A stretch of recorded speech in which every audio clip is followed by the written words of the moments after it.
SN Singh ji, कौन है इस कलयुग का रावण?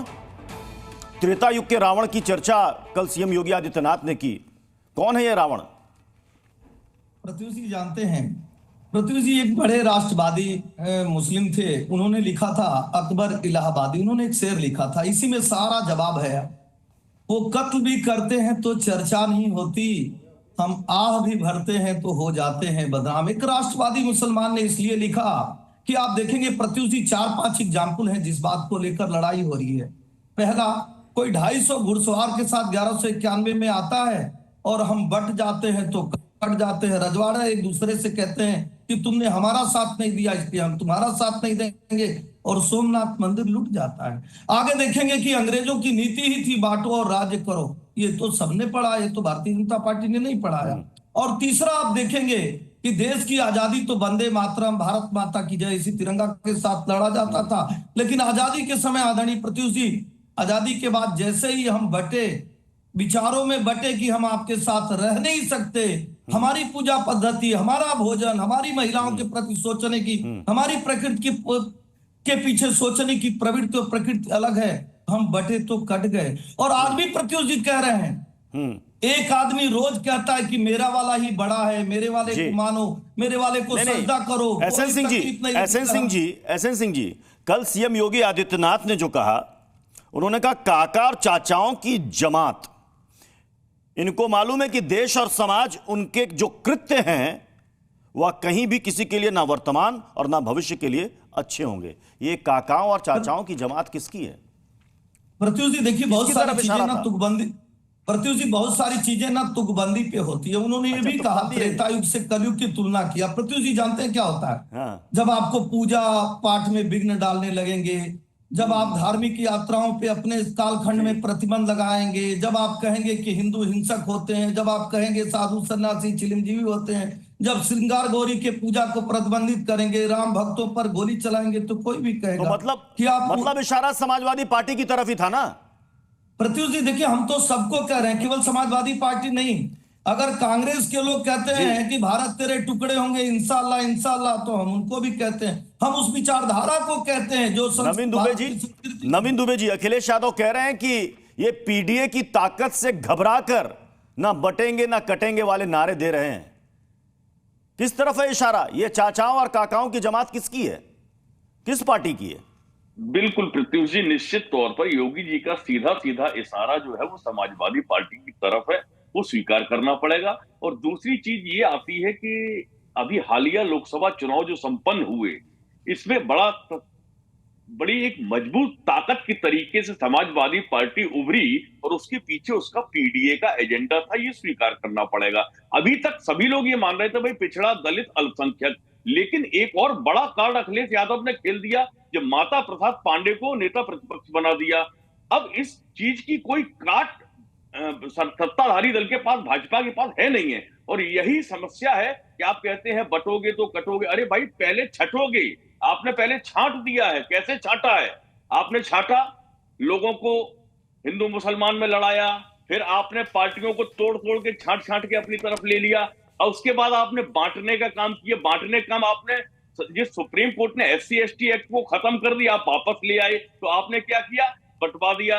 सवर्ण को हिंदू से बंटवा दिया, सवर्ण को दलित से बंटवा दिया, पिछड़ों को सवर्ण से और सवर्ण पिछड़ों को दलित से बंटवा दिया। अब जब सब बंट गया है, अब आपको याद आ रहा है कि सब बटोगे तो कटोगे। भाई भारत के अंदर 11 साल की मोदी जी की सरकार है, 7 साल की योगी जी की उत्तर प्रदेश सरकार है, और इतनी मजबूत पूर्ण बहुमत की। लेकिन एक बात तो नवीन दुबे जी माननी पड़ेगी ना, बीजेपी की तरफ से यह नारा दिया गया, बयान दिया गया, पहले तो बयान दिया गया, अब यह नारे की शक्ल ले चुका है, और आपको इतना पसंद आया कि अब समाजवादी पार्टी के दफ्तर के बाहर भी यही नारे चस्पा है।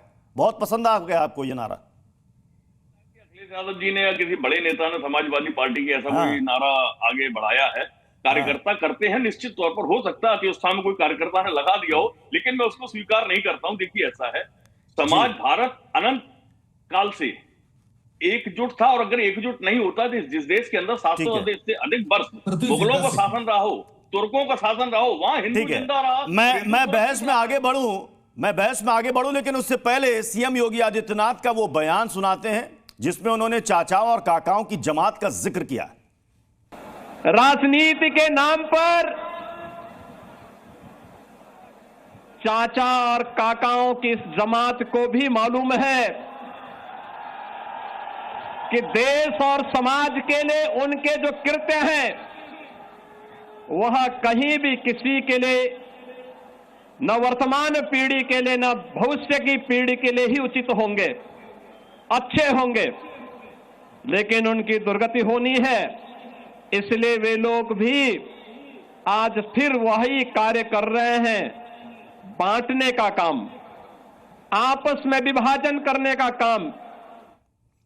हाजिर अंग्रेज जी, कौन किसे बांट रहा है, किसे विभाजित कर रहा है?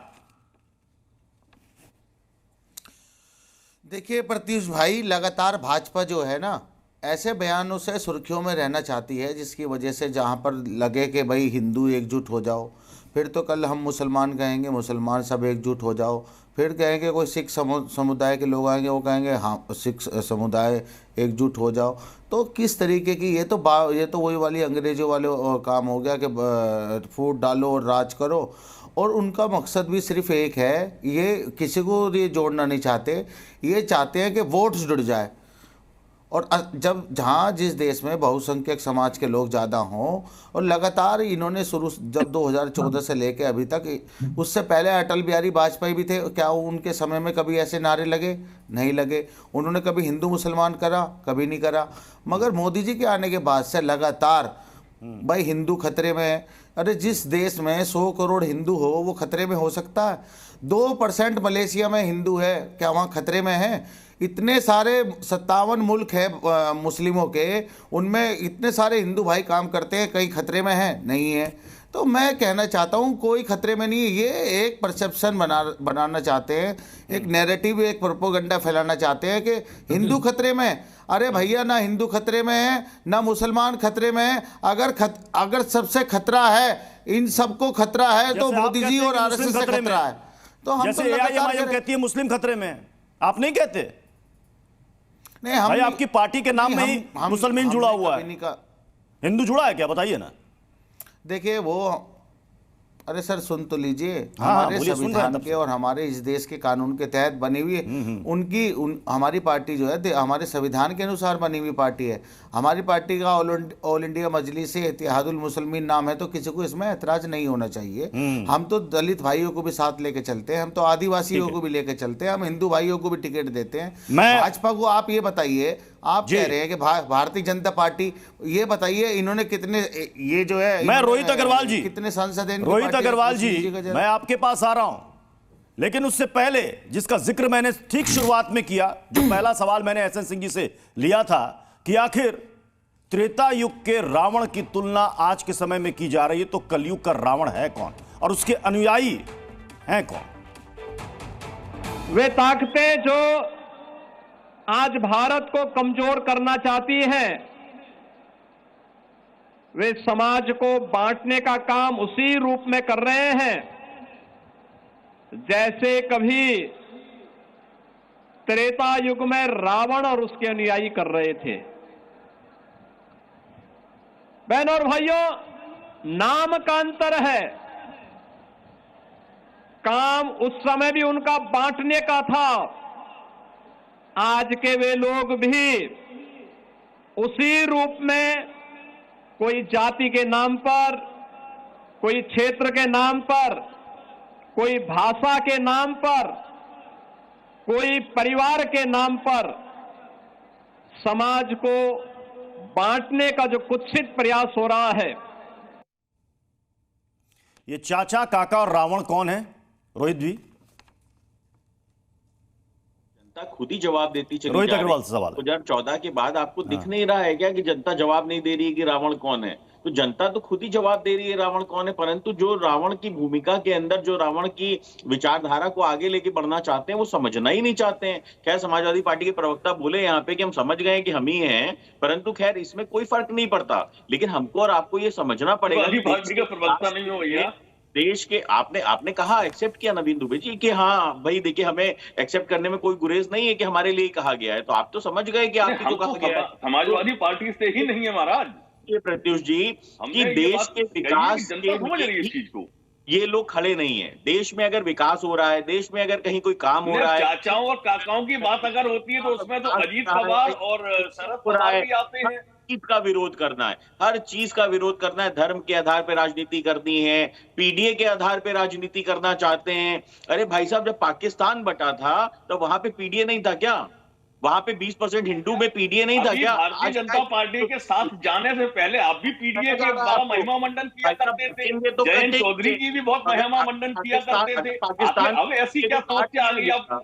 तो फिर क्या स्पष्ट हो गया कि क्या आप की पार्टी हमेशा सत्ताधारी दल के पास केवल लालच में जाती है। आपकी तो कोई विचारधारा ही नहीं है। कौन सी विचारधारा है आपकी पार्टी की भाई? हम तो यही नहीं समझ पाते कि आइडियोलॉजी नहीं है। आप इतना ऑब्जेक्शन होता क्यों है? नवीन जी, आप सबके बीच में क्यों बोलते हैं भाई? नवीन जी, आप सबके बीच में क्यों बोलते हैं? पार्टी नहीं पृथ्वी चाहती सिंह को चुप कराइए, अपनी बात कहने दीजिए। नवीन जी, आप सबके बीच में क्यों बोलते हैं? आप अपने बारी का इंतजार करिए। जी न्यूज़।